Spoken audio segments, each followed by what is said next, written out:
All pool talk.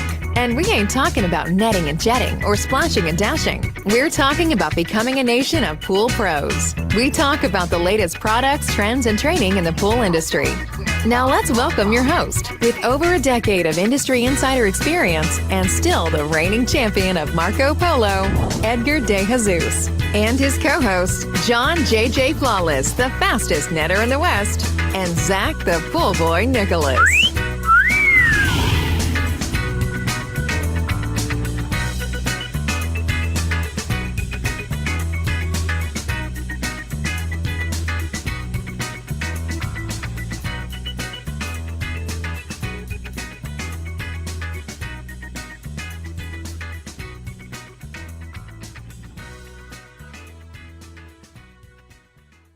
Welcome, everyone, to the Pool Nation Live podcast with myself, your host, Edgar De Jesus. And yes, I am the reigning champion of Marco Polo, along with John JJ Flawless, the fastest netter in the West, and the famous Zach, the Pool Boy Nicholas. Today, we talk to Michael Bluff from Mike's Pool Service out in California. We talk about his journey in the pool industry and how he has grown his pool service company in these crazy times. I want to welcome everyone to our live podcast, the podcast where it's all pool talk, and we ain't talking about netting and jetting or splashing and dashing. We're talking about becoming a nation of pool pros. And yes, we will talk about the latest products, trends, and training in the pool industry. But before we get started today, I want to thank our sponsors for this podcast, Ultimate Pool Tools, the SPPA, Pool Invoice, and Blu-ray XL. We want to thank them for their continued support. Zach, good morning. Good morning, everybody. Apologies for being late today. Completely my fault. I forgot we moved the time forward, so I thought I'd be clever and sneak in a workout. So I was on my way home, pounded my pre-workout, which is like this super intense, 350 milligrams caffeine, makes y'all tingly and stuff. And I get in the gym and I'm on my third set of shoulder presses, just getting into it. And I get the text, "Where are you?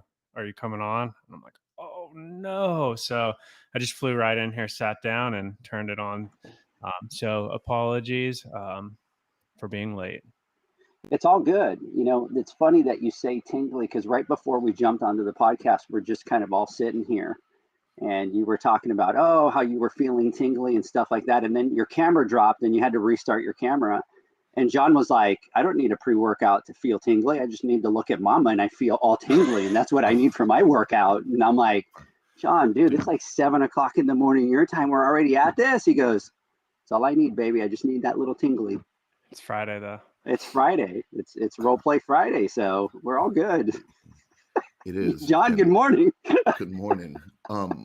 Did we send the email out? Yes, we just sent it out right now to everybody out there. So I'm sure we're up. I'm getting yelled at. Here we go. So I got Gary on here. Big shout out to you, Gary. Jeanette is on here. First response. Good morning. Good morning out there to all you guys. I'm sure some of the people are going to be jumping on a little bit late because we changed the time of the podcast. So, John, I'll let you explain why we changed the time of the podcast. Well, first, I want to kind of tap into what I want to build a story around and kind of paint a picture for those that aren't watching the podcast right now. First of all, 350 milligrams, dude. Come on, bro. Dude, I drink that much caffeine before I go to sleep. All right. Man up, 350 milligrams of caffeine. What the hell's that? Right? That's one rock star or a five. Jesus. For those of you that couldn't watch before we went live, you know, Zach said that he was working out. I can attest to that. He was working out because when he first jumped on camera, he had his shirt off and he had like his leotard on because I guess he has like some kind of workout outfit.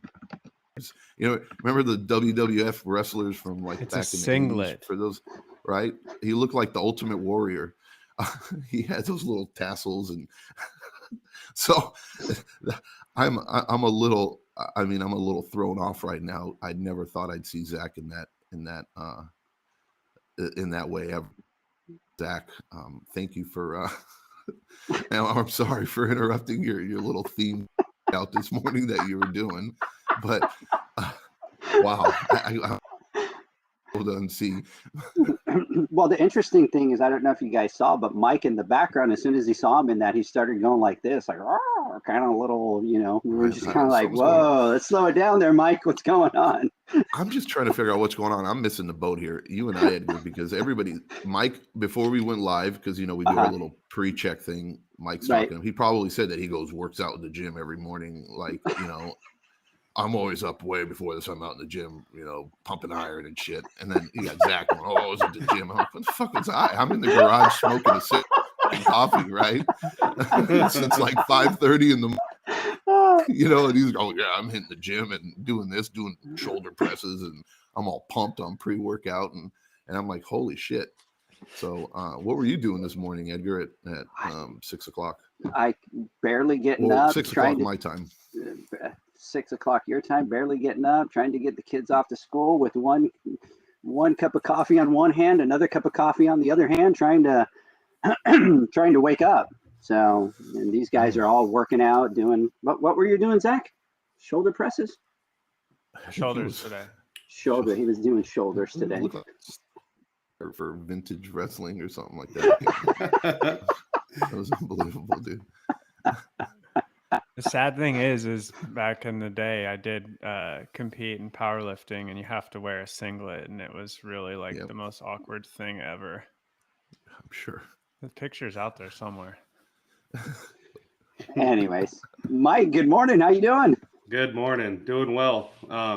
Seems like me and Edgar can only be the ones on time today, so we're doing well. Mike, what did I tell you? I gotta, corral these guys up. I mean, think about it, Mike. Mike, what did I tell you when you and I first jumped on? I said somebody's gonna send me a message going, "Where's the link?" Yeah. Even though I sent it, I said one of the two is gonna go, "Where's the link?" And it wasn't John, and I was surprised. And then all of a sudden, Zach sends me a text, "Where's the link?" And I'm like, "Here we go." But you know what? It's all good because it's been really weird to kind of change our time in the morning to do it, and it feels a little bit off. But hey, let's do our thing and have a good time. It's all good. So yeah, and so a lot of the reasons why we're changing is John obviously is moved his Saturday pools to now Friday, so we kind of try to get it out earlier so he can get out and get those pools out there done a little bit earlier. So anyways, Mike, thank you for coming on. I know it's early your time, so we definitely appreciate that. Can't wait to kind of jump in and hear your story. So let's get a couple Anytime. Let me get some housekeeping notes here out of the. So a couple different things, guys. We've got a couple more questions we have to answer that were sent into Pool Nation, so we'll kind of hit those on Wednesday. But for all of you out there that have questions, go to poolnation.com.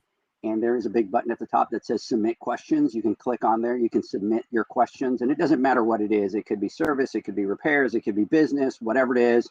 Go on there, submit that question from there, and then we'll use those and answer your questions. The other thing is that we've opened a merch store. So you can also go to poolnation.com. There's a big, huge button that says merch store on there. Click on there. I do apologize. When I set it up the first time, it was only showing like 18 products the way that the settings were displayed. Now we've got it all worked out, and there's like over 50 different items on there, so you guys can check them out. If you do purchase something, make sure that you tag us on Instagram so that we can definitely reshare that. And the other thing is this week's shout out goes to Robert from Sky Blue Pools. Big shout out for you, Robert. He's my type of pool pro, guys. He's the one that drives with a hammerhead or a riptide on one side and then the cart with the reel on the other side. So big shout out to you out there, Robert. Before we get started, Zach, John, I wanted to talk really quick, and I wanted to just a couple minutes. I wanted to talk about the latest price increases that were hit this week.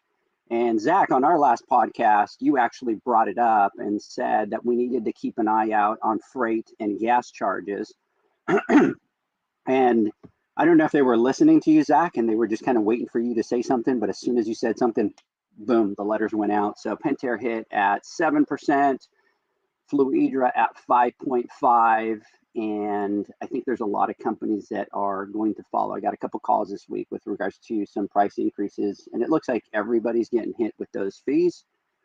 So guess what? They're going to get passed on to us. And kind of like John has talked about in the past, that's 7% for them. That goes to distribution. Distribution gets it at 7%, increases it to whatever, 10, 12%, 14%, 20%, whatever it is. And that gets passed on to us. So, so Zach, I really kind of think that they were just listening to you. Yeah, I mean, it started happening, and I hope everyone is making sure that they're accounting for these different charges we're starting to see and these continued increases. And, when we started this year, I was thinking, can it really continue like this? And something has to change. And we've talked about the future for a while now, and I just didn't want to believe it. But here we are headed into summer, and it's happening as we thought it would. So just everyone stay on top of it, make sure you're changing as needed, and accounting for all of that. Now, the question will be, John, I think that will follow next with regards to chems and stuff like that. I'd be a fool to say no, that I wouldn't think that it would follow. Of course, something's going to happen, right? We're gonna see increases, and if one manufacturer does it, then there's going to be multiples that follow suit. That's kind of usually how it works. And again, we've been talking about this shit now for 2 years, and we're seeing it all play out just like we talked about. And is there going to be an end in sight? I hope so soon. We're going to continue to see price increases every year, and that's just business. It's just the frequency and the amount of increases is what's so different, right? These past couple of years. And to tag on to what Zach was saying, we all sat there at the beginning and thought, hey, is it sustainable? Can we just keep happening over and over again? And the truth is, here we are. We're living proof. Yes, it is sustainable, and yes, they're continuing to do it. And yes, nothing has changed, right? We're still chugging along. What's important is that hopefully now we're more equipped as business owners to be able to offset these increases by passing them on to the end user, who is our client. And if done respectively and tactively, and it shouldn't be an issue for anybody, because it's not like it's unexpected, because this is increasing everywhere. So, yeah. Yeah, so I think that's the big one for a lot of the pool pros there to keep an eye out. And John and I have talked about this, and that is that when it comes to equipment, we kind of go off and we quote based on the price that we pay for that product. So as that changes, it's a little bit easier to pass that on to the customers. What I do recommend for all the pool pros out there, really kind of keep an eye out on the chemical prices. I know that out here in Dallas, I've been talking to one of the pool pros, and 1 week he paid $200 for a bucket of Cal Hypo. It went to $235 the next week. This week he paid $277. So we're talking in a 2-week span, that bucket has gone up $77. So we're just getting started into the summertime. So I really recommend for all the pool pros out there, keep an eye out there, really kind of know those numbers, because it's coming. And I think moving forward, we're going to see a trend, especially from the 3 manufacturers, because the 3 manufacturers are publicly traded companies. And so they're on a different playing field than the private companies. The private companies can probably absorb some of that cost. But when you have shareholders and you have to respond to those shareholders and those numbers that you have, it becomes very difficult for you to, eat that cost. So I think moving forward, it'll be very similar pattern where we see those price increases, and then what happens is the manufacturers will be more obligated to than some of the other companies. So hopefully some of the other companies can kind of fight it off. But anyways, things to keep an eye out. We will talk soon about a little bit about the economy, about kind of what we're seeing. Obviously, interest rates really affect our industry, because what's happening is, people are being able to refi, people are being able to get money out. And we were, 2.5%, John? Like 2%, 2.35%. And now we're up to 5%. And there's talk that in 2 months, we're going to be at 9% interest rate. And what that means is, in order for those people to borrow money, it's going to cost them a lot more to build that pool, because it's going to cost a lot more to borrow that money. So the concern is, at that point, how much does build?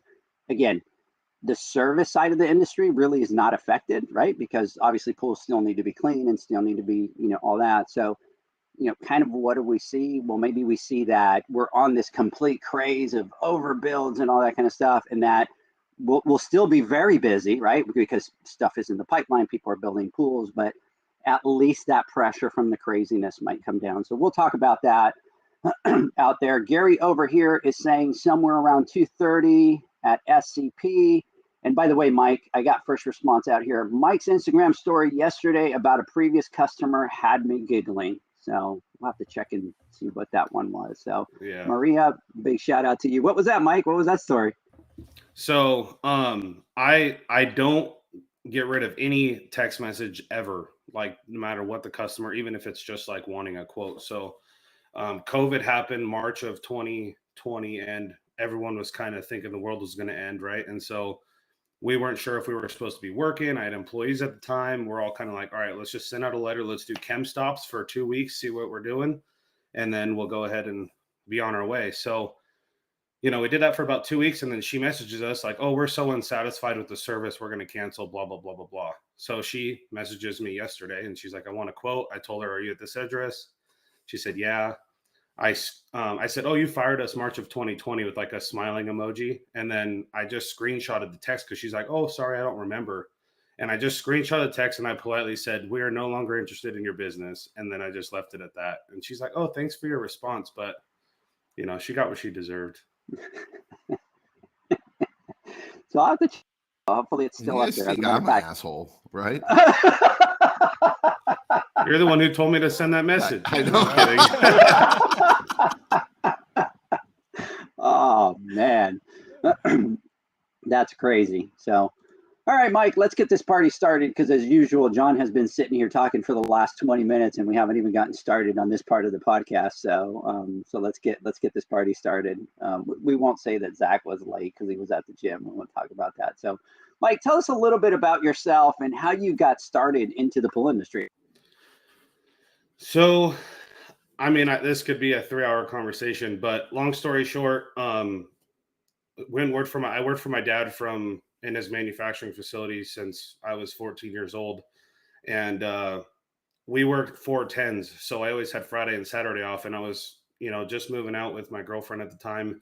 Well, she ended up getting pregnant pretty quickly after moving out. And so my back's against the wall, right?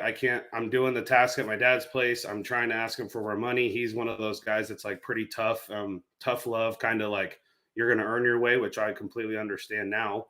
And so I had Friday, Saturday off, and I got a job with a friend that was doing concrete. So here I am, Mr. 6'4" guy working around a lot of guys I can't speak to because they're all, speaking Spanish, and they're just telling me tie all these rebar. So I have a whole box of rebar and pliers, and I'm tying rebar from like 4 a.m. to 2 or 3 in the afternoon when we're pouring slabs out in Irvine and stuff like that. And so this had to be a cash deal because I didn't want it under taxes, and 1099, it was only 2 days a week. So my first day, I'm like, dude, I work super hard. I'm going to get paid.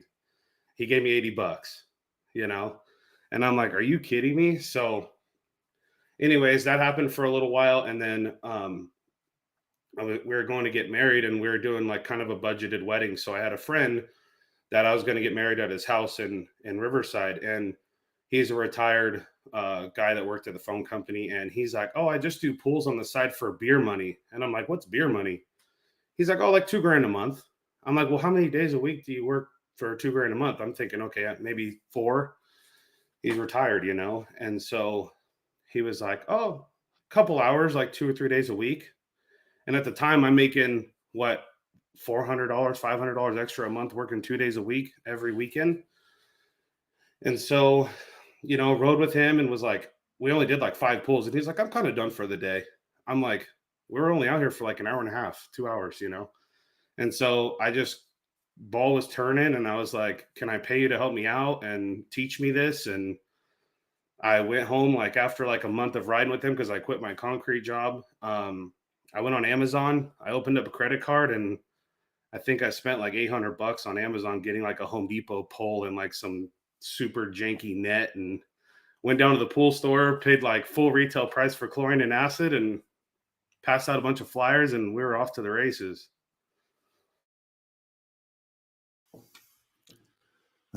So how many pools do you currently service? We service 365 a week right now. Wow. And I started that story was from 2018 because we got married in 2017. So I trained for a little bit and then, had to pass out flyers, and getting your first customer is kind of tough, when you don't know anyone, no one knows what you do. So how many pools? Go ahead, John. I'm sorry. No. Go ahead, Gary. No, I was going to ask him. So you serve, what is it? 363, did you say? Yeah, we do 363 stops a week, like 63 to 65, depending on the commercials that week. Sometimes you're doing a couple and sometimes they're skipping and whatnot. But yeah, we have like 320 total customers and like 360 stops a week. The best thing about this story is that you meet this friend who's doing it for beer money, and now you're trying to take over the world, and it's no longer about beer money anymore, right? Yeah. He always teases me. He's like, I thought you only wanted 20 pools. I thought you only wanted 30 pools, And I'm just I feel like I'm really driven, ambitious, like hustler, trying to get after it. I'm young, so, and this was all just part-time at the time. So I was like, oh, whatever, we'll just see how this goes. And then the phone kept ringing.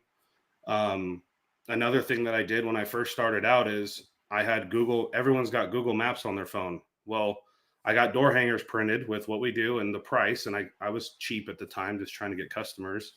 And I would walk down the neighborhood that I wanted to service on my phone, and I put it on satellite view. And if they had a pool in their backyard, they got a door hanger. Because at the time I couldn't afford to just pass out door hangers to everybody, so that just kind of rolled, I guess. We've never talked about this, Mike and I, but I did the same shit when I first started. I remember I printed out these pretty little postcards, this little flyer or something like that, and I would walk around the neighborhood, and homes that had pools. I did the same exact shit on my phone, looking to see which ones had pools, and I dropped them off. True story. I don't think I received one phone call from my first attempt of marketing. I failed miserably, but it's we never talked about that before, and it's funny to see that we both did the same exact thing. Yeah, so I passed out like 70 the first day, and I got a call, and I'm sitting there with my wife. I'm like, holy crap. And I'm not kidding you guys. I walked in the backyard and the pool was green. So I don't even know how to do the drops yet, like DPD or test strips. I don't know about any of this. And no joke, dude, I was sweating, like almost shaking, and telling the guy like, yeah, we'll do the pool for like $80 a month, but it's going to be like $55 to fix this, for the green to clean. I didn't know anybody. I'm just getting started. Seriously, I was green as it could be, and super naive, just not anything. I spent like $95 at the store that day buying shock, and I called that guy Scott and was like, "What do I do?" He's like, "Go put 8 gallons in that thing." He just does pools on the side too. He's not like invested like we are, And so he's like, "Just put 8 gallons and see what happens." And I went back the next day and it was clear. And I was like, "Well, how do you clean this filter?" He's like, "Oh, I'll come out next week and we'll clean it together." And it was just a freaking mess, man. But that's it. That's how I got started, really. That's awesome. Did you keep handing out the door hangers after that? Yeah, I did that for like a year. And I probably picked up like 40 or 50 customers from it, all cheap as hell, like barely making any money. I was buying chems at full retail and servicing these pools for like $80 a month before I partnered up with like a pool store. But look, my first phone call, I don't want to get off track, but was for a repair job, right? And I knew what I knew from just studying, learning, and researching. You know me, Mike, and I'm doing everything I possibly can. But it's one thing to be like book smart or to have some kind of knowledge from like reading, and it's another thing applying it in the real world or to find that exact pad or equipment set, right? and to be able to replicate what you saw in a video or what you read in a real life situation is next to impossible. So mine was a repair, and I remember I went out there and I had no idea what I was doing, but I made my way through it. And There's that no guy, worse feeling though. oh God, dude, Oh, I there's no hate it. worse feeling as like standing there in the customer and you being like completely lost and in your mind thinking, what am I going to make up to make this sound good? You know? Look, it's bad because me personally, as a person, I hate being in a situation that I'm not aware of, or I hate being asked a question that I don't have an answer to, or I just, that's just my personality, how I am, and I hate incompetent, right? That's not what I want. So, but I'm a great salesman, right? And I can talk a good talk, and I can work my way through it. And I think that's kind of what saved me at the beginning, was okay. And also remembering, and this is what I think we forget, especially when you first start out, is that even though you're new and fresh and you don't have the answers to something, chances are you know 1,000 times more than the customer talking to you or asking you that question, even though you're so green. What's important is that you're that you're very honest, but that you come up with the solution and you go find out what you need to do, right? So we tend to put ourselves um, in a tough predicament sometimes. Like Mike, he went out there and saw the green pole, said, "Yeah, sure, I'll fix this for $50," right? And I remember me, the same thing too. When I went out there, yeah, I'll go out there, and I think it was like $50. I didn't even charge for service call, but I think I spent like 6 hours fixing, and I'm trying to remember exactly what it was again, but 6 hours fixing something, and I think I only charged like $75 for it, right? But I mean, it's a journey, and it's funny actually that I don't really reminisce that much, but hearing Mike going back at my first customer, and I'm not trying to take the spotlight away from you here, but the first customer I was at their house, and they assumed they were hiring a company, right? Wait, what? That dude, I Seven was there times? 7. Well, yeah, I had a play around with, right? These guys were like, What the you're hell? gonna be like, damn, John, you got some great service. Your company's top notch, right? And I'm there learning and trying and doing this and doing that. And they're like, damn, he's really taking care of this pool, right? I still have them, all these years later, I still have that client. To the point where they're like, how on earth does it make sense for you to be here every single day? But it's funny shit. That is awesome. Now, Mike, how many pools? So you're at 320, 363 stops. How big do you want to grow? How many pools do you want to service? I don't know. How long do you want to live? I mean, that's where I'm going. I'm going to do everything in my power to keep growing, and hopefully I get a call from a private equity one day and I can go hang out on the beach somewhere. But I mean, ultimately I'd like to, give back and start coaching guys or stuff like that, because I've been through the struggle. I didn't have a plan B. It was always my plan A from the beginning. And when your back's against the wall, you make shit happen, period. So I don't know. There's no end in sight. I'm still pretty new to this. I started in 2018. So like everyone talks about all these crazy price increases and this like worst time for service companies and this, that, and the other. And this is just normal for me. I'm used to getting these price increases. I'm used to, just keeping the ball rolling. But I mean, I don't have a definitive answer for that. I'm just going to keep on trucking and keep the pedal to the metal. Gotcha.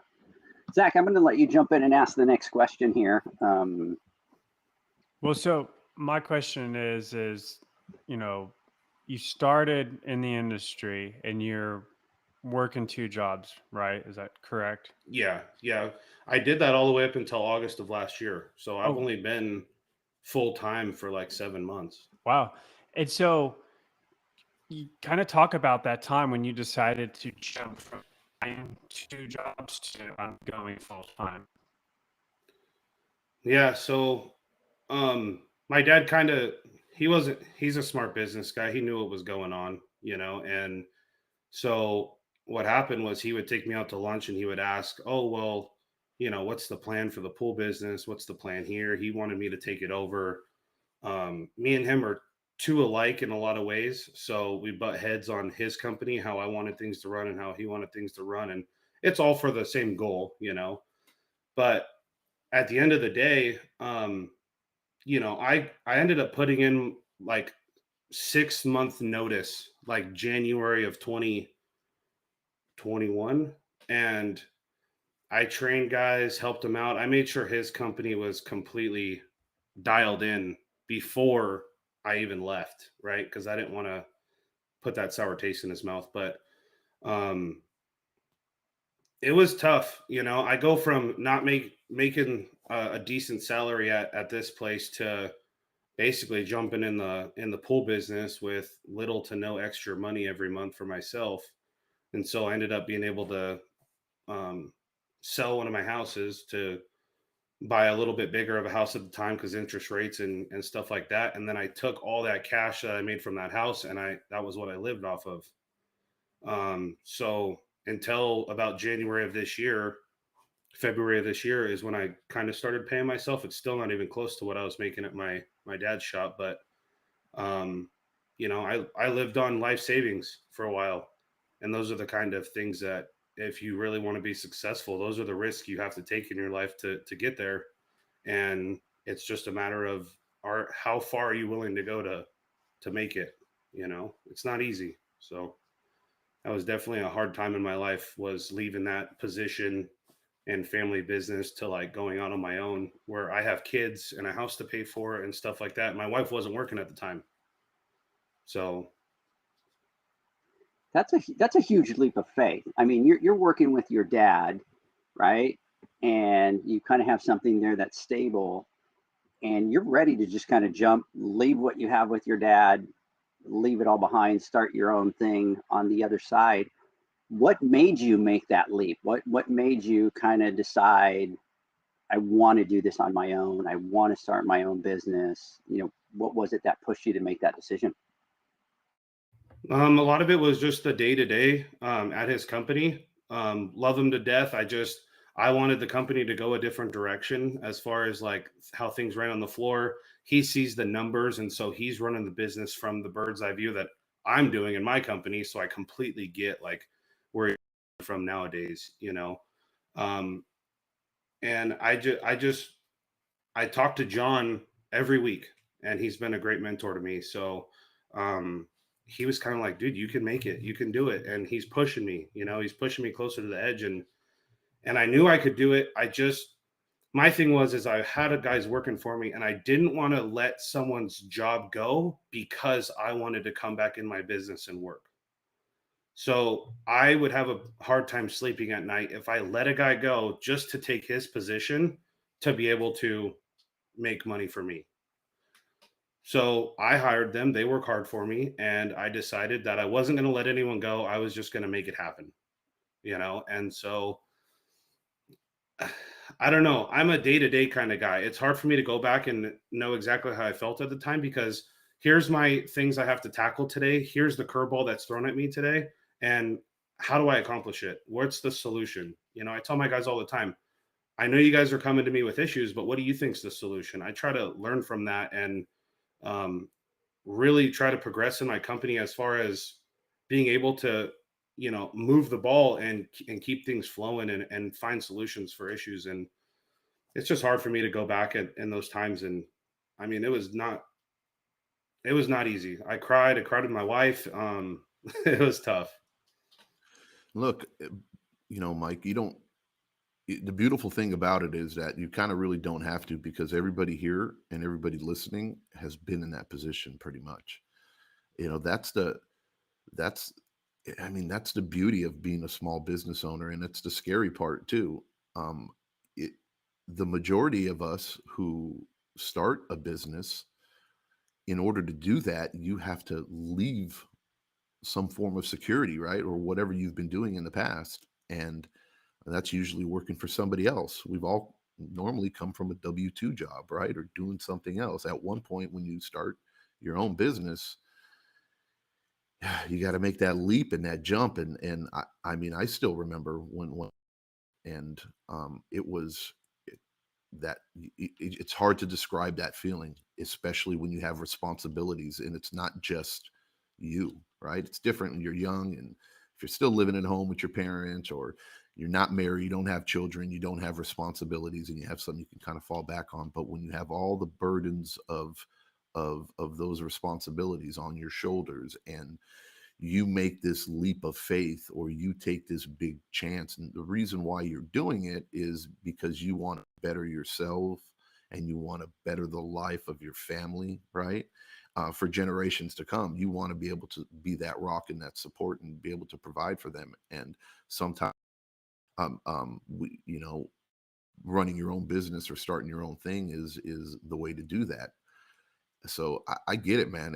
It wasn't easy, and I know how tough it was, because yeah, we were on the phone, and you can hear it in your voice. And much respect to you and to everyone else out there that made that leap. It's a little tough at the beginning, but you start it. The reward, with great risks come great rewards, right? And hopefully, you continue on your success, and you can go back one day and say that was probably the best decision I ever made in my life, to do that. So Yeah, I appreciate it. So, Mike, we've had the pleasure, at least, to kind of follow you in your journey and kind of see where you were, when you started. John was actually sharing part of the story yesterday, that you were still working with your dad and kind of making that transition and leaving that, which is huge, because one thing I think is, for like what I was doing, where I was working for a company, I'm not related, right? You just kind of jump and leave, but there's that extra pressure, right, that you feel because it's family and it's your dad's business. I do love the part that you say, now that I have my business, I do the same thing as my dad, which is looking at the numbers and running it from a different perspective. That to me is awesome, because it really kind of changes the way that you do business. What have been some of the biggest challenges that you've had so far in growing your business? Oh, I got hundreds. One of my biggest issues was I'm working a full-time job. I had two brothers working for me at the time, doing about 50 pools each, 60 pools each. And they come to me 2 weeks before July 1st and say, we're going on a 2-week family vacation to Idaho. Man. And they got me, and it's just, it's one of those things that I was just like, okay, what am I going to do? So I rallied some troops up. I took an extra day off of work, and I smacked like 100 pools Thursday to Sunday myself for 2 weeks. And wow, was that tough. I mean, no joke. I was working at night on some of these pools. And like I say, you just kind of get through it. Another challenge would be a lot with I know a lot of guys struggle with hiring their first tech, but no one really accounts in their service or their accounting that they need to be able to afford to pay somebody. Too many guys go out there and they service 100 pools or 80 pools, and they don't really think about how much an employee is actually going to cost them: truck maintenance, gas, commercial auto insurance, payroll taxes, all that. And so, doing that was tough too, because I didn't know. I was just, I'll pay you this much, go do the pools, and just kind of winging it, and just growing pains were really tough. Getting all these phone calls and trying to take everything under the sun because you're growing and want to hire. And, as you get bigger, it gets a little easier when people take time off and stuff like that. But I mean, now I'm struggling with, I can't answer all the phone calls and customer calls and managing my guys all day long. So now the current struggle is, okay, when do I hire an office person or someone to answer the phone for me? And you don't know how much those people want to get paid. You don't even know the scope of work that they're going to be doing. You're just kind of putting it in your head and running through the motion and trying to get things written down to say, okay, well, this person needs to do these tasks to get this off my plate. And, there was a time where Google sent me an email saying that you missed 47 phone calls last month. And I'm like, and so I know they see that, their SEO sees that, and I'm just going to be falling down the list if I don't correct it. So, I mean, it's daily. You have daily struggles in your business, running out of chlorine, going and chasing parts. I mean, everyone's going through it. It's funny. When you said hiring them for a job that you don't even know what it entails, right? And like entrepreneur type thing, right? And building and growing and doing it. And, that the way you put that was just absolutely perfect. I'm figuring this shit out as I'm going too, right? Yeah. And it's just funny to hear it put that way, but it's the truth. Edgar, we got to take our break thing. Yeah, let's take a word from our sponsors. But I love that part too, John. I agree 100% because everybody always thinks and they look back. Like when you've reached to the top, right? They see the success. They don't see all the challenges that kind of come from the bottom part, right? They don't see the struggles and stuff like that. And that's very entrepreneur type. You kind of go, you have that entrepreneur spirit or entrepreneur spirit, however you guys are going to tease me about it, right? But that's what it takes. It takes for somebody to just take that leap of faith and just kind of go and kind of roll along. So there is for everybody that's listening, there is no perfect situation where somebody comes in and their journey is just like all these cards played out perfectly and stuff like that. There's a lot of bridges that you need to cross. There are a lot of turns that you need to make. John, I agree. I think it's awesome that he's talking about the fact that, he knows where he needs to be, but he doesn't have the experience, but he's going to go out and kind of find it to do that. That's freaking awesome. I love it. It is. And that's what's great about Mike too, is, he's brutally honest and he's upfront with his people. I know it. And, he's the type of guy that says, hey, look, this is what I need done. And I think this is what needs to be done. And I'm going to pay you for this. And this is what you're going to do. And there isn't, it's not that I'm going to pretend like I'm a badass and I know this or I know that. And then the worst thing you can do as an individual, especially as a boss, is come off like you are know everything when you really don't know anything. And then your employee starts to figure it out and say, this dude's a joke. Right. So being, having that honesty is the best policy, and just being upfront. That's okay. Saying, hey, look, we're on this journey together, whoever you are, that I'm bringing you on. Buckle up for the ride, because the promised land, from what I'm seeing, is going to be great for everybody, right? Struggles getting there. And there's no shame in saying that or doing that, because at the end of the day, you're still the one that cuts the check and pays their wage. And Mike's the type of person that if you're along with that journey with him, he will take care of that person, that first service manager, or that first, secretary who answers phone calls, or the first, whatever, right? He will be there, and he'll reward them for it, down the road. And it's one of those bosses and I've seen this where, there's multiple different types of bosses. I can kind of get into that later, but out of the three, Bluff, you fall into the good one when it comes down to it.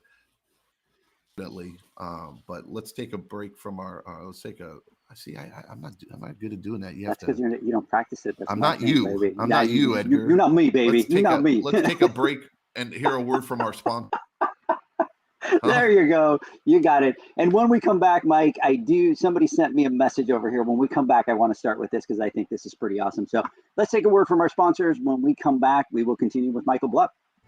The SPPA is dedicated to the niche general liability insurance needs of pool and spa professionals. As industry leaders, we'll fight for you, protect you, and be there for you. We provide extraordinary service before and after the membership and insurance is in effect. Insured members of the program get the best customer support and have peace of mind that their alliance is their voice and always fighting for their program and insurance needs.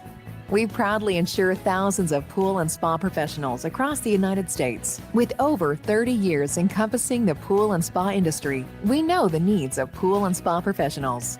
Through the SPPA program, there are 3 tailored and customized general liability insurance options to pick from. For more information on our programs and insurance options, visit our site at www.thesppa.com. The sound of you continually pitching pool care poles into the trash. The sound of you using an Ultimate Pool Tools carbon fiber pool care pole for years to come. Go to ultimatepooltools.com or Instagram at Ultimate Pool Tools. Now available, Pool Invoice. Pool Invoice is a pool billing software created specifically for the pool service and repair industry. It's developed for our industry and only our industry. Pool Invoice is built with recurring billing in mind. You can print, email, text invoices, or even send via WhatsApp. You can add recurring or yearly charges, accept credits, and set up autopay. You can even see when customers have seen the invoice. It even has a customer portal where they can log in and see, print, and pay invoices. It has all your customers' information on one page, so you don't need to search through hundreds of invoices looking for the one you need. Just go to the customer profile and it's all at your fingertips. Created specifically for the pool industry, Pool Invoice. Now available at poolinvoice.com.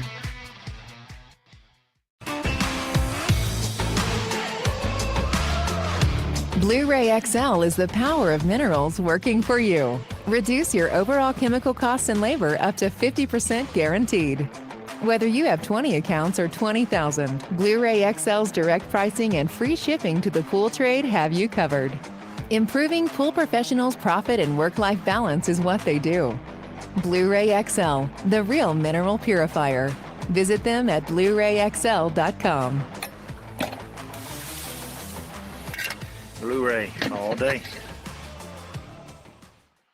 Welcome back, everybody. We are talking to Mike Bluff. We're talking about his journey into the pool industry.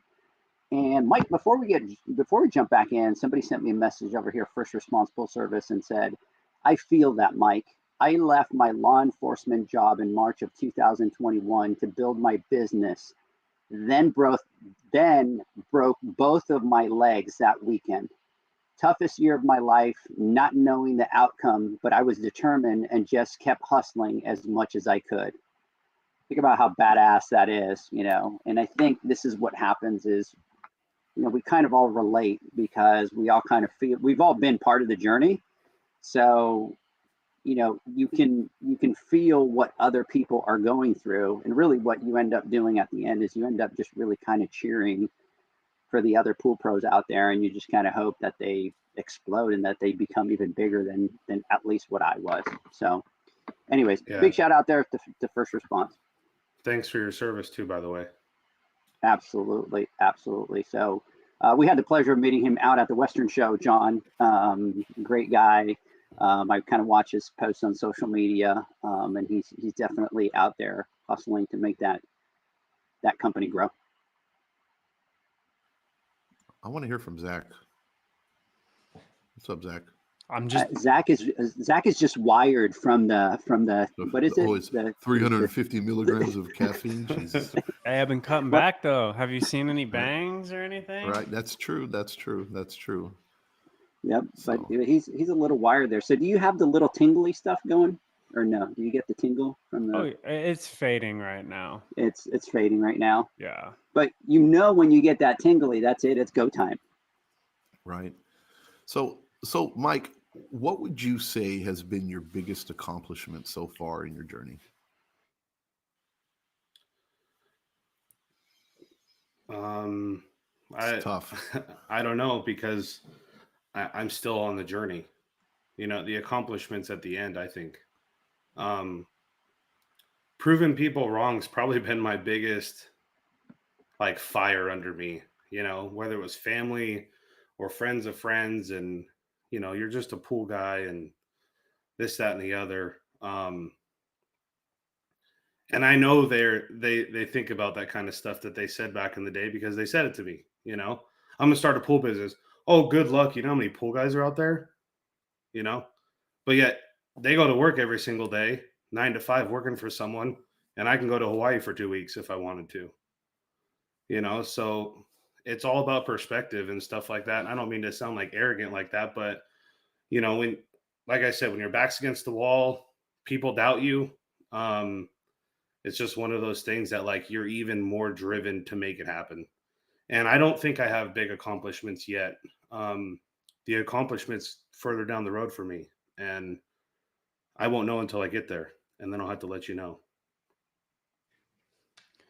I think there's a lot of things that you've accomplished that you're just kind of humble about. But as far as having that fire, I relate to that because I come from a family of entrepreneurs. People have, I've got a cousin with the beard oil company. I've got an uncle that started a coffee stand business. My dad was the president of the company. So I was kind of, at least from my perspective, I think I looked like the black sheep of the family, right? Everyone's got their shit together. They're going to college, they're starting these things, and I'm sleeping in school, dropping out of college, not knowing what I want to do. So it's like, it's funny because I go through with that same fire to prove people wrong. And then sometimes I stop and wonder, and I'm like, do they even know? Like you said, when they said, oh, good luck, there's a lot of pool guys out there, probably just made that comment and then that's the last they ever thought about it. But here we are carrying on our lives with that lingering in the back of our minds. So I definitely relate to that. So as you move forward, Mike, my question is, what are some of the areas of your business that you need to focus on next?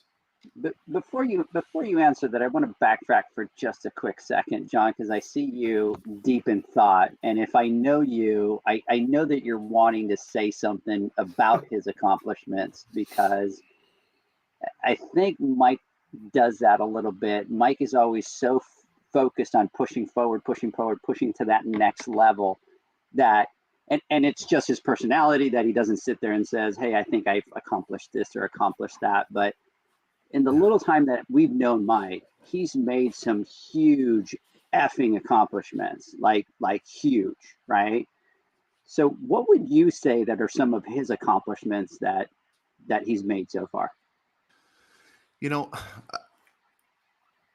I love this podcast so far, and not that I don't love all our other ones, but this one kind of really hits home with me because, like I said earlier, every one of us have been through this in a different form or a different type of plot twist or a different type of plot or whatever. But this is very relatable. In the business that we're in, especially those of us that are hungry, that are constantly growing, that are constantly innovating, trying to move and grow and keep doing things and get better and make more money and da da da da da. We tend to forget, or not necessarily forget. Let me go back on that. But we tend to not really think about the prior journey and kind of how we when we talk about it now, right? It starts to like rekindle this fire, or just like, oh yes, I remember, or I remember that, and I see that, and oh yeah, I remember I went through that in a different way, and just like First Response kind of talked about his story, and me talking about how I went out and did that, and about my first repair job, and it, when you're a part of something, hard to really get a grasp on what's going on, or it's hard to really, like, when we ask Mike this question about, what are your accomplishments and or your biggest accomplishments so far, it's not, he's so humble yet so driven. And I know you kind of came off and said you don't want to sound arrogant or something like that. I get you on that, and I know you're being very um what's the word for it? Very humble, actually, when it comes down to the accomplishments you've made, because you it, it has been, see, I've had the pleasure to be a part of Mike's journey in just a small little way, right? And looking in from the window, or kind of seeing his thought process and watching him grow from 100 pools, right, to where he's at now, from one, two, and he has now, from like 1-2 trucks to all the trucks he has now, right? From, just seeing and he's accomplished in such a short period of time. It's very inspiring. And I think you're selling short, Bluff. And the purpose of bringing you on to this podcast and talking about your journey is, most of the times we sit and we interview or we talk to people, not just us, but anybody else that's kind of does this. And we talk to somebody who's been in the business for a very long and who's accomplished a lot and has already hit the end goal, right? Or has already hit the finish line. And now they kind of go back and they talk, oh yeah, these are all the wonderful things that I'm already accomplished. I have 5,000 million pools and we have all this and we have all are great.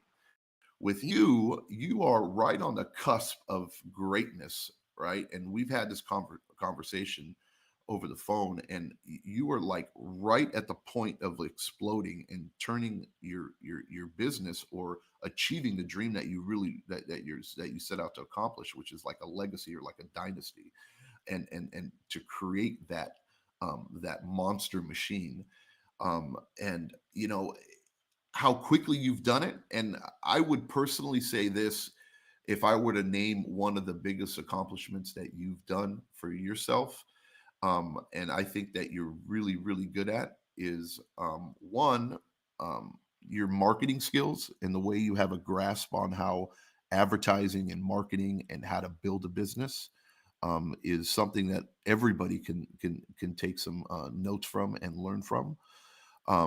Two, your desire to provide a great living or to an environment for your employees. We touched about it before we went on to break. And, if I was an employee and I was wanted to work for a company, I would love to work for somebody like you, because you have that. It's not only about you, but it's about the betterment of everybody that works for you or that everybody's around you, right? You are very unselfish, and in how you build your business and how you take care of people. And as far as accomplishments, I don't think you understand yet the impact that you have, not only on the employees that work for you, because you're giving them an opportunity to do great things or to make great money, right? But the people that you interact with on a day-to-day basis, how motivated to your friends, because you might not think of that, or you might not look at that, or you don't think it's really a reality, or because you're still newish to the industry in your perspective. But the you motivate, and I know this from experience because I speak to the people you talk to, and I know how motivating you are and how much drive you give to others when they watch you. And watch your successes and how fast you're how great you're growing. So when people ask me that question too, I what have you done, or this and that, it's hard, the same type of person to kind of put it down and say, oh, I've done this, I've done this, I've done that. But I think your accomplishments aren't necessarily accomplished, and I agree with you on that portion of it, but because you're still building on those accomplishments. You've done it, right? You've done this magical thing, but you're continuing to build and grow it and impact people that I don't think you realize you have in your life and in the industry. So kudos to you, brother. You're flipping superstar, and it couldn't you couldn't. There's not a better person out there that deserves it. So keep doing what you're doing. Keep rocking and rolling. See next year and 2 years down the road what Appreciate maybe I'll it. come, maybe if you Consult. have me. You'll be a If you have me, consultant. I'll be your consultant. So Appreciate it, John. yeah, no problem, brother.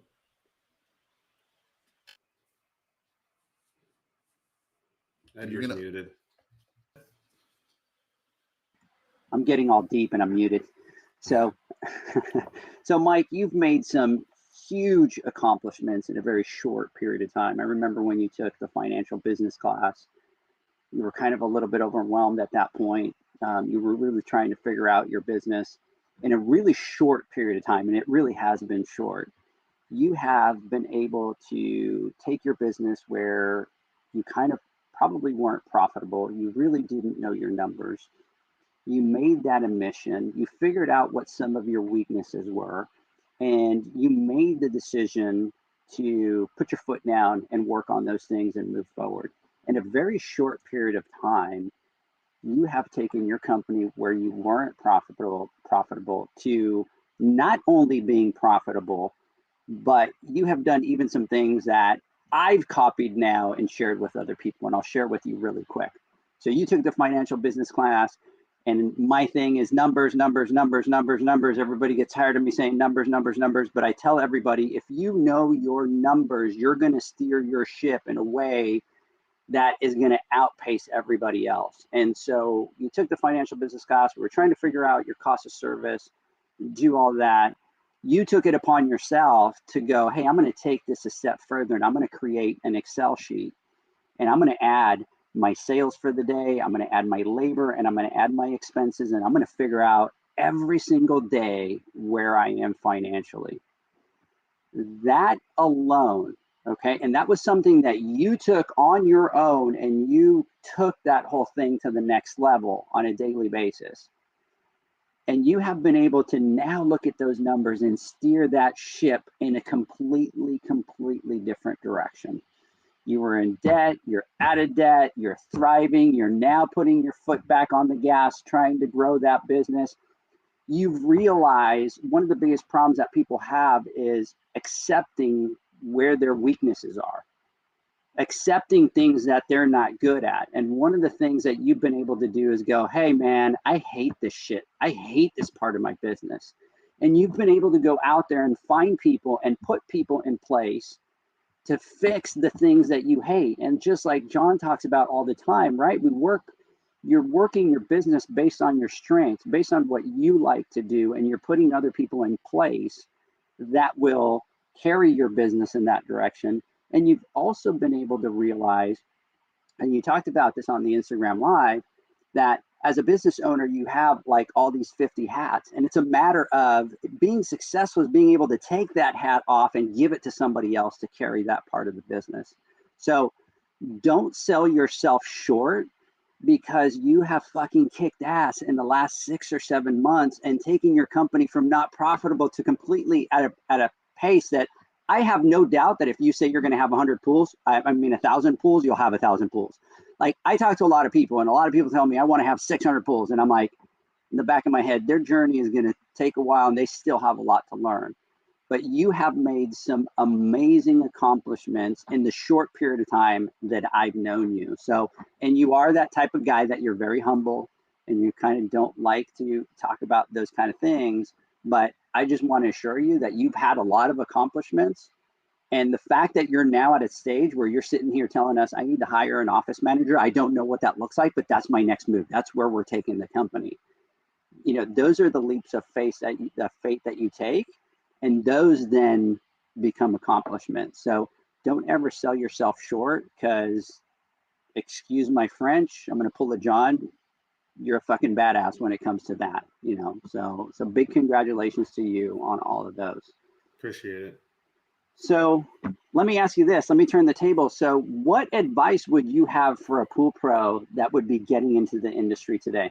Look, well, before he answers, I just want a little bit of shock here, because he's probably, when we talk, he's constantly yelling at me because he thinks that I'm always beating him up, right? And then he's getting all these compliments now, right? And it's just like, what? He's like, what the hell's going on here?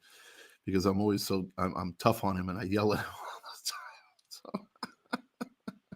So. Yeah, I mean, the biggest thing, going back to Edgar's question, would be, one is to get a good foundation on your procedures and processes, as far as whether you use like an app like Skimmer or Pay the Pool Man, whatever. those are very important. It's 2022. People want, digital door tickets, and a lot of old timers kind of harp on that. You don't need it, this, that, and the other. But, I read something the other day that said, if you're not creating that space in your business or leading the pack, and whether it's advertising or processes or things that your company do, and you're just following, you'll never be at the forefront.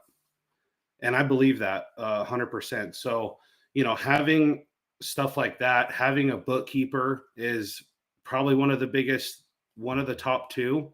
And then being able to, if you can't be profitable paying someone, even if you only have 50 pulls yourself or 100 pulls yourself, you're going to have a lot tougher time by just winging it, right? Or, having the processes and procedures in place that, what are you going to tell your employee when he goes to a pool and there's algae?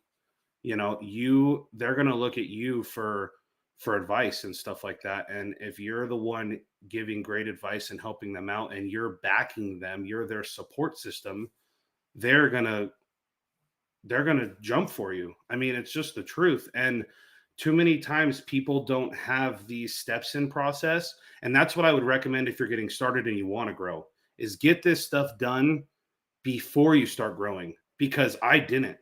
I'm still making changes to this day on 300 and whatever customers. You know how hard it is to go back and make changes every single 6 months or every year that your customers are getting thrown curveballs. Okay, now this year you're buying this. Now this year you're buying that. Oh, the price is this. Oh, we're going to clean the filter 3 times instead of 1. And I mean, get a standard of what you want your company to do, run your numbers, and how you want to look at each account, and get it going. I mean, it's going to help you prepare for that battle. And I went to battle with no ammo. It was just, I just made it happen. And that was probably my biggest setback and stunted my growth a lot. I had the same amount of accounts in August of last year. I have gotten rid of bad accounts that my employees didn't like. I told everyone in a meeting back in October, give me your 10 worst pulls this week. Everybody. They all sent me a list. I put it on a whiteboard in my office. And as John says, he picks one up, he drops one. I did that for 45 accounts. And I have employees at the meeting every Monday that no one complains about pulls anymore. Oh, this customer sucks. Oh, I hate that pool. And in my head, I'm thinking, I used to do that, and I used to hate those pools too. So why am I making them do it for the same amount of pay for that other pool that's super nice, blah, blah, blah, or whatever it may be, right? Where they're spending 40 minutes here, they hate it, it puts a dent in their day, they're unhappy. And so I've focused on company morale and keeping the employees happy, along with, I kind of lost my train of thought, but, doing that to where I haven't grown at all, but I've made each account more profitable. I have better accounts now. The late payers are gone. And it's been quite the ride, but now I have a good foundation to where now, if I want to scale, once I have that office person, it's going to explode, I think. And, just like getting pictures of a pool and equipment set before you even go bid the job. I mean, I was doing 10, 15 estimates a week, and 8 of them are complete duds. Looking at the house on Google Maps before you even go, vetting your potential customers before you even invest a ton of time there. I mean, I'm the only guy doing repairs in my business. So if I'm out spending 2 days on estimates and basically half of them are duds, I am missing out on fixing the pools for my guys, or, completely wasting my time on some of these things that aren't even going to lead to anything, So I think those are some pretty good points.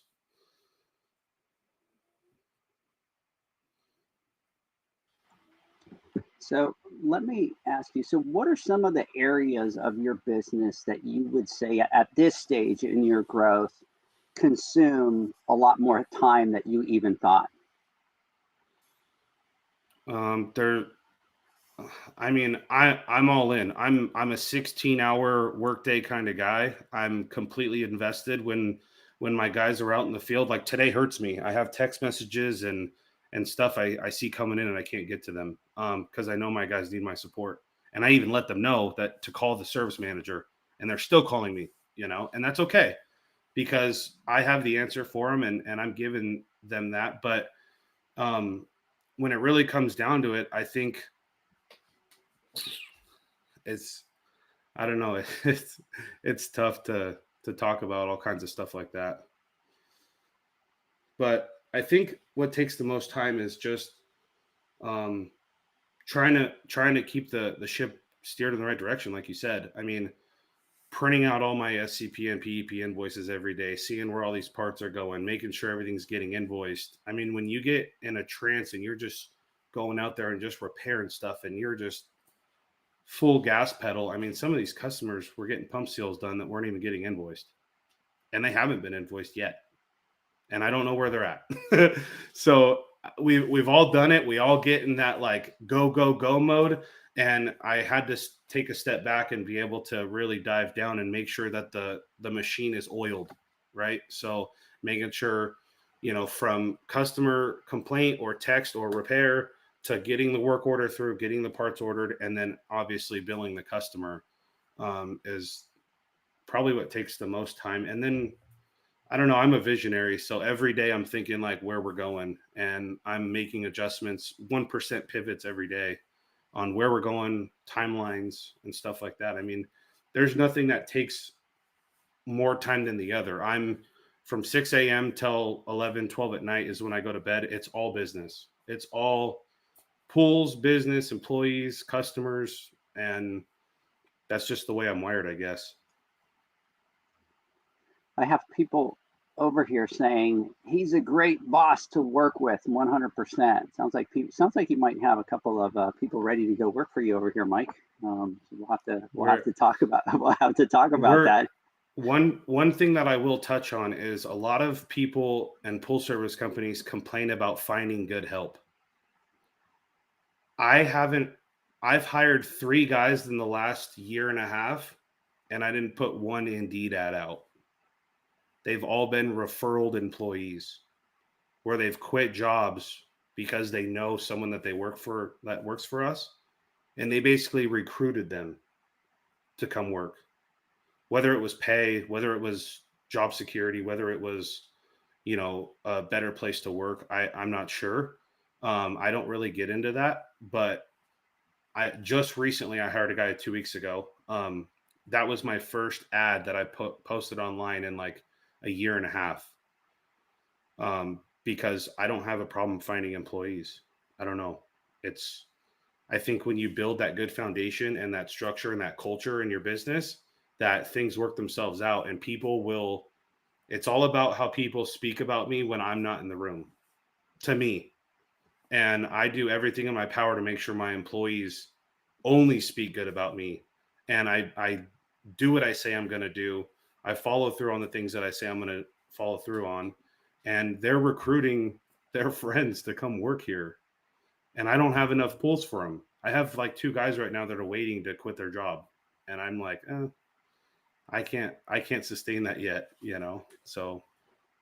That's awesome. And that's, here's one of the things. It's funny because right now we keep talking about, the Great Resignation and the Great Reshuffle, and now it's the Great Retention, right? And so everybody's shifting their mindset to that Great Retention, but it's exactly that. When you treat people right, when you truly care about your employees' success in every aspect of it, that's what you're going to attract. You're going to attract those people that are going to be loyal to you, that are going to want to come to you, and that are going to be out there screaming from the top of the balconies, this is the guy that you need to work for. And you do that. You really do focus.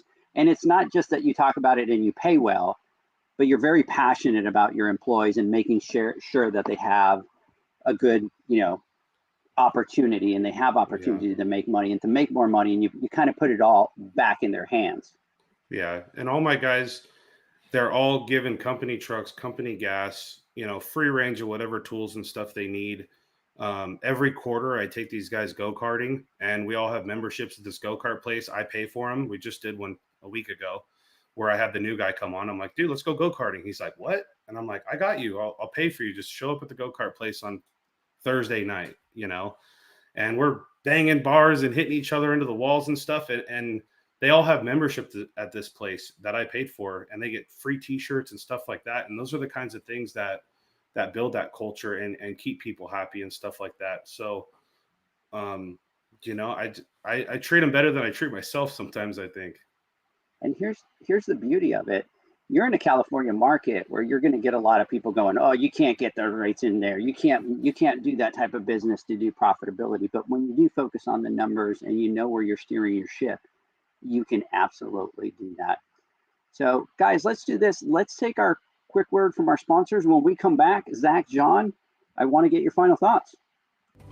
The Hyper Pole from Ultimate Pool Tools is a pool care pole designed by pool professionals for pool professionals, featuring precision-crafted carbon fiber and stainless steel construction.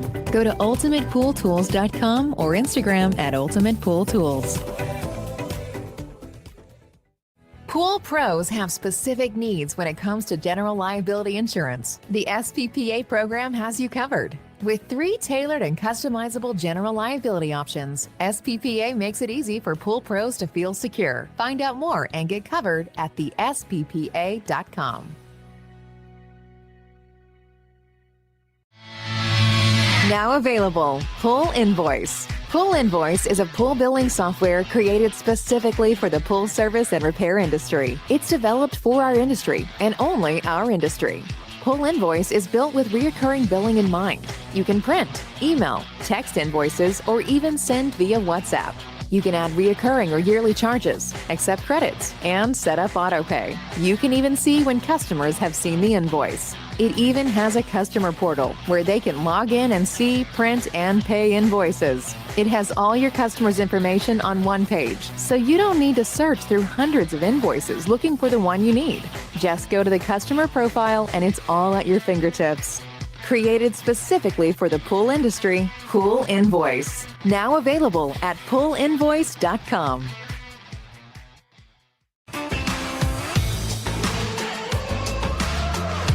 Blu-ray XL is the power of minerals working for you. Reduce your overall chemical costs and labor up to 50% guaranteed. Whether you have 20 accounts or 20,000, Blu-ray XL's direct pricing and free shipping to the pool trade have you covered. Improving pool professionals' profit and work-life balance is what they do. Blu-ray XL, the real mineral purifier. Visit them at blu-rayxl.com. Blu-ray all day. Welcome back, everybody. We are talking to Mike Bluff from Mike's Pool Service out in California. We're talking about his journey. A lot of great stuff here, Mike. I do have Brian Kersan over here on the messages saying, such a great point. If one of your guys hate a customer that they service on a Thursday, you have ruined their week by Monday. Good job firing customers. And that's a great point. You know, you have the right to say no and get rid of your customers. And I think that's one of the things that we take for granted as a boss, right? You just kind of take the pools. You were in that same position where you hated pools, but you know that you have these pools that your guys are complaining about, and you kind of don't do anything about it. And that's a huge morale booster for them when they have a boss that says, no, that pool's, not a good pool for us, then we have to get rid of that pool. So guys, let's go into our final thoughts. Zach, let me have your final thoughts. So I have a total message. I don't know if you saw my computer kick me out. I'm not sure if you're hitting the jack, but I'm going to kick him out of the room. But in all seriousness, it's been really cool to talk to Mike and watch him accomplish these great things in such a short time, in the short time that I've gotten to know him. And I think you are very humble about those. Like, and like Edgar mentioned, you were one who motivates me, and you're like, I'm going to do this, and I'm just going to, you're going to get it done. So it's very cool. And this is a very relatable episode. John, are you getting his in and out on his audio? Yeah, he sounds like shit. You sound terrible, Zach. So all right, Mike. It says that your internet connection is unstable. So anyways, I'll jump over to John. Let's see if your connection, it's giving me a message here, so I'll see it. So if we kind of get that back, I'll kind of jump back over to you. But John, let me get your final thoughts. I did to my final thoughts with Mike earlier, but he brought up, he said something at the end right there that kind of that and it's something that I've always lived by throughout my whole, you're talking about an industry or anywhere in life, whether it's where you work or your friends, your family. The common thing you hear from a lot of people is, this has happened to me. I can't do this. I can't do this. I can't do this. Or, my God, what am I going to do now that I'm faced with this, or this is happening in the world, or I can't hire employees, or prices are going up, my customers are going to drop me, or blah, blah, blah, blah, blah, blah, blah, blah, blah. Right. And I'm not trying to minimize those fears or to say they're not real. What I am trying to say is, we make a choice every day in our lives, and we can choose to live the reality that is forced upon us, right, from others, the reality that others create, or we can choose to orchestrate and create our own reality. And we have that choice every day, and it's simply mindset. And with my, and when you're talking about the hiring right now, it's hard to hire people or find people to get jobs, yet you don't, and you're a perfect example of that. Yet you're not having that issue. I hear it all the time going, there's no way I can get those prices when I'm servicing pools, or there's no way I can let a customer go, or no way I can do this. Yes, you can. In your mind, right? It's a powerful thing. And if you choose to believe something, then your actions and everything you do will follow suit to that reality or that perception that you've created. So the positive thinking, right, or the choice or the understanding that you can shape your own reality is a pretty liberating. It's pretty amazing to be able to do that. And I'm telling you, it is true.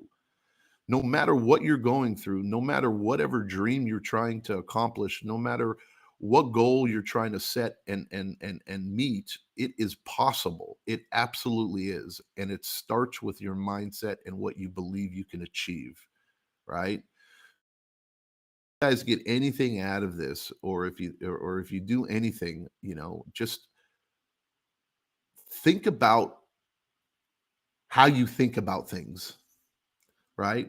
And once you get a grasp on that and understand that you can change the way you look at everything in life, um, um, sky's the limit for you. And I think Mike, you're a perfect example of doing that.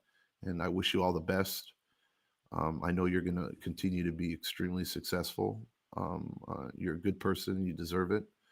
And I look forward to watching you through your journey. Thank you for jumping on the podcast with us. I know it's not easy getting on here and kind of doing like a video or a podcast that thousands of people are going to be listening to, right? And I know that's not your type of thing, but again, it just shows testament to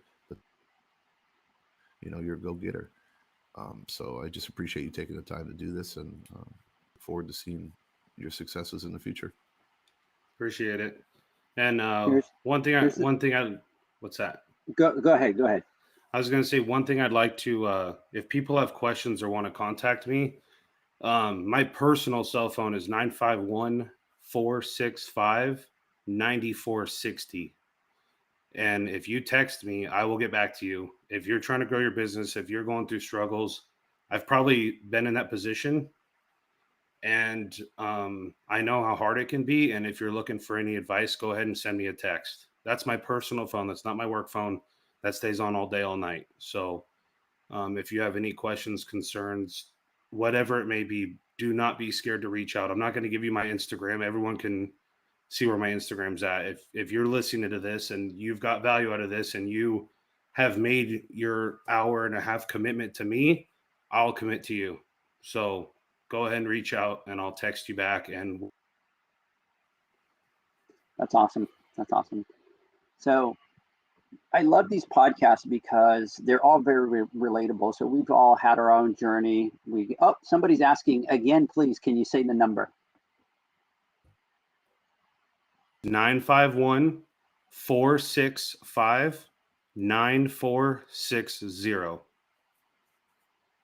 I'm pretty sure you're going to start to get lit up here in a couple minutes.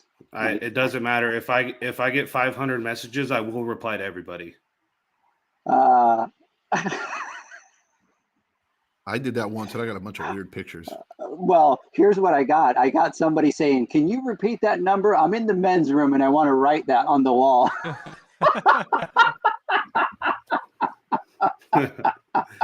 Don't worry, I could try. I track phone numbers. I'll know who did it. That's freaking awesome. So, look, these are my favorite podcasts because we've all had our own journey, and it's very relatable because we've all had the struggles and we've all had our up and downs. And I'll tell you specifically how relatable it is, Mike. You talked about you leaving and people kind of basically going, oh, there's 1,000 pool guys. I hung up my suit. I worked in a suit. I worked for a hotel company. I oversaw 14 hotels in Orange County for Marriott. And when I left, people were like, what? You're going to go do what? You're going to be a pool guy? Like, are you crazy? And so I never got one person that would say, hey, if that's what you want to do as a business, hey, we got you. Go do it. It was always like, you're going to be what?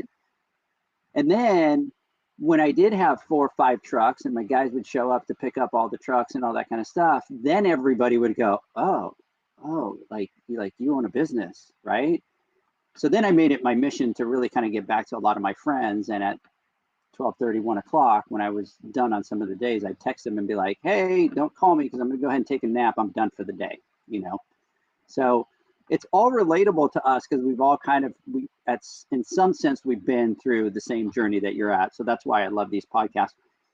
2 is you're really going to take your business to the next. I truly believe that. I have no doubt that a couple of years from now, when we in the industry talk about big pool companies, you're going to be a topic of conversation into that because you're very passionate. You're passionate about your people. You're passionate about growing. You do take that when people try to kind of pin you to the corner. You make it a point of focus to be like, now I'm going to prove you wrong, right? And I'm the same type of person. I love it. What inspires me more is when people tell me that I can't do it versus, yeah, you could do it, So I truly, truly believe that 2-3 years from now, when we're in the industry and we're talking about all these big companies, Mike's Pool Service Company is going to come up because you have that drive to keep moving forward. And I want to thank you for being on the podcast because a lot of what we want to do is we want to help other pool pros, motivate them out there by sharing, the journeys and sharing the struggles so that they can see that, hey, if somebody else is doing it, we could do it. And then what you just did with your phone number and sharing your phone number is super badass, that you are willing to help other pool pros and do what we want to do. And that is to continue to elevate the industry and kind of do that. Not a lot of people do that. So I want to thank you for your time. Zach, let's try and see if you've got some good audio here and I'll let you kind of jump back in. If not, we'll call it a day. How do I sound? You sound good now. Perfect. All right. Well, I'll just keep this brief. And Mike, you've done a really good job. It's been really cool to watch you. I know they've already said it, but I love watching you say something and then act on it. Very few people actually say it and then bring it to fruition, and that's really cool. The other thing I love listening to you talk about is your people and how much empathy and care. As a leader, you're always putting them ahead of you, their needs, their wants, what they're trying to do. The fact that you went out and did all those pulls so that they could go on a 2-week vacation to Idaho, which shout out to Idaho, a very beautiful place. That's really cool. And it motivates me to be a better leader and to try to, be more empathetic to their needs. So anyways, thank you for coming on today. And as they said, I look forward to watching you achieve much more. Hey, we're already getting over here that somebody wrote on before we leave, and they put on there your phone number, and they put, for an okay time, please call.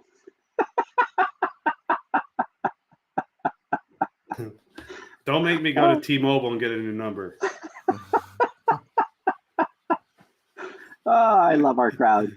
So, man, it's funny. Zach, John, I want to thank you for your time. John, I really want to thank you. I know that now Fridays are even tougher for you, having to get out there and kind of crunch and do a lot of pools on top of some of your repairs and stuff like that. So everybody that's listening, Facebook, YouTube, thank you for joining us. Guys, we will talk next Wednesday on our Instagram Live. Have a great one, guys.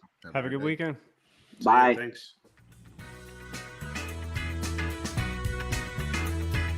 Thanks for listening to the Pool Nation podcast, a member of the Pool Nation family. You can listen to us live every Friday here at 9 a.m. Pacific, 11 a.m. Central, and 12 noon Eastern Standard Time. You can find us at Pool Nation or poolnationpodcast.com, on Facebook, or on Instagram at pool.nation.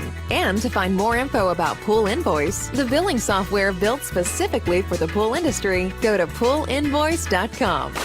Before you go, this is what the pool industry has been waiting for. PoolmanUniversity.com. It's the first platform dedicated to learning the swimming pool service and repair industry. A pool service community where you can connect and find videos on business, service, water chemistry, and repairs. See you there at PoolmanUniversity.com.